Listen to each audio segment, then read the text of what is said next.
let's watch this Vice Cosmetics Everlasting. So, ito ay i-release na through online tomorrow sa mga online platforms ng Vice Cosmetics. So, kung tatanungin niyo ako, ate, bakit meron ka na niyan? Kasi nakita ko na to sa SM Department Store and sa Watson. So, nilabas na nila doon. So, if ever gusto nyong ma-try or makita yung mga swatches in real life, pwede kayo mag-visit sa inyong pinakamalapit na SM Department Store or Watson. Or pwede mo rin antayin yung bukas na launching. Ito nga pala ay 345 pesos. First shade is Best Day Ever. And ito yung swatch niya. Ganda, no? This one is like peachy nude. Yung consistency niya parang watery to oily na jelly. And then glossy siya. So, I have dark lining sa lips. Inborn na yan. So, this is Best Day Ever. And ang claims ito is gloss to stain siya. So, kanina medyo light siya. Ang napansin ko lang, para siyang nag-oxidize sa lips ko. Like, parang light siya kanina, diba? Pero this time, medyo naging dark siya. Pero okay naman. Wearable pa rin naman siya. Ito naman siya pag nag-stain. Ayan. Ganda. Ito mas mukhang natural lang and okay siya sa akin, bagay siya gawa nga nung hair color ko. Meron pala siyang fruity scent and nalalasahan ko din siya. Ang napansin ko din pala dito guys, kasi diba ang tagal ko na dong tinatry. Hindi siya drying sa lips and hindi rin siya malagkit. Lalagay tayong concealer kasi nag-stain na siya. Next shade is Ever After. So this one naman, ang claims is Rosy MLBB. And ayan siya. Super beautiful yung color niya. And as you can see, nung in-swatch ko siya, parang nagpipick through pa yung skin. If ever na gusto niyo mas makapal, pwede naman siyang dagdagan kung ayaw niyo nung medyo nagpipick through yung color ng lips niyo. This is Ever After.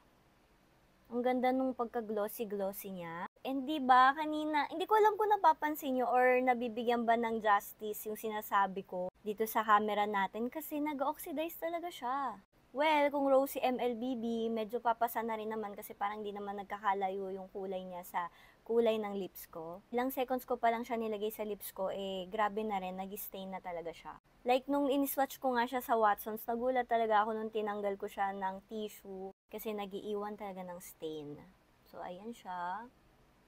And ganito siya pag tinanggal natin yung stain.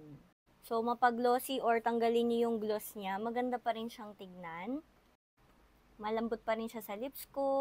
And take note guys, dry lips ako. But yeah, wala akong nafe-feel na drying sa kanya or dryness. Last but not the least is the Now or Never or the Crimson Red. Alam nyo guys, ito yung pinaka-favorite ko sa kanilang tatlo. Because ito talaga, hindi kanya iiwanan. Though understandable talaga kasi dark shade siya. Usually sa mga ibang products, yung mga dark shade yung tagay nag-iiwan ng tint. But this one, kapag nag-iwan siya ng tint as in solid yung color niya. Ewan ko, basta may magic tong Everlast tint na to. Ayan siya. As you can see, mas makapal yung coverage niya kasi natakpan niya yung dark lining ng lips ko. Diba? Oh. Grabe.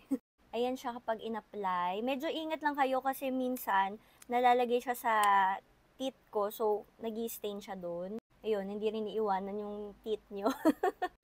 Ayan, ang ganda niya. And nag-oxidize na rin siya sa akin. Parang naging maroon na siya. Pero, ang ganda ng kulay niya. So, remove na natin siya. O, diba? Hanggang mamaya na yan. Parang siya nakadikit sa lips ko. Parang siyang inabsorb ng lips ko. Ayan. Pag nakipag-kiss-kiss kayo or anything, ayan, diba? Wala siyang transfer. Yung component niya pala, sobrang simple lang. Ganyan yung itsura niya. Yung kanyang mga ingredients, something like that, may plastic kasi to. So, dun yung nakalagay. And then, nandito sa baba yung shade. Tapos, yung doe foot applicator niya, hindi siya malambot. As in, no, medyo mahirap siya na i-fold-fold na ganyan. Pero, okay lang naman. Hindi naman siya masakit sa lip. Hindi naman mahirap mag-apply. And ayun, meron siyang fruity scent na almost nalalasahan mo din. Pero sa akin na, tolerable naman yun. And then yung price is 345 pesos. Nung una, tinanong ko kay ate, bakit ang mahal niya? Kasi di ba yung usual na pricing ng Vice Cosmetics, medyo mas mura yung mga lip products nila, ganun. But, nung na-try ko siya, naintindihan ko na kung bakit. Yung gel tints kasi nila before is hindi siya long-lasting sa akin, but this one. Iniwan ka na ng lahat ng mga fake friends mo, ng jowa mo, pero this one, hindi ka iiwanan. Okay naman sa akin yung mga lighter shade like itong dalawa, but you know, dark shades, good talaga siya.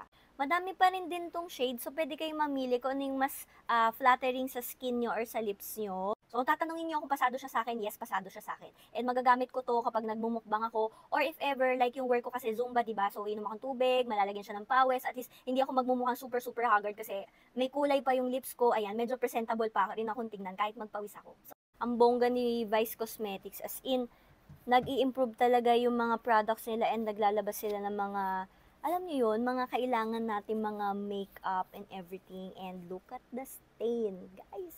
See? At least fill up the pledge cards. Okay? And then after that, you can drop it off. Now the ball pens, yung paper clip sa opisina na uuwi, wag na po nating gawin sa church. Meron din po kaming mga kakilala, kasamahan na gusto din namin pong makakilala sa... You all right? Try to move quickly. The conditions are riskier than expected. I need more money.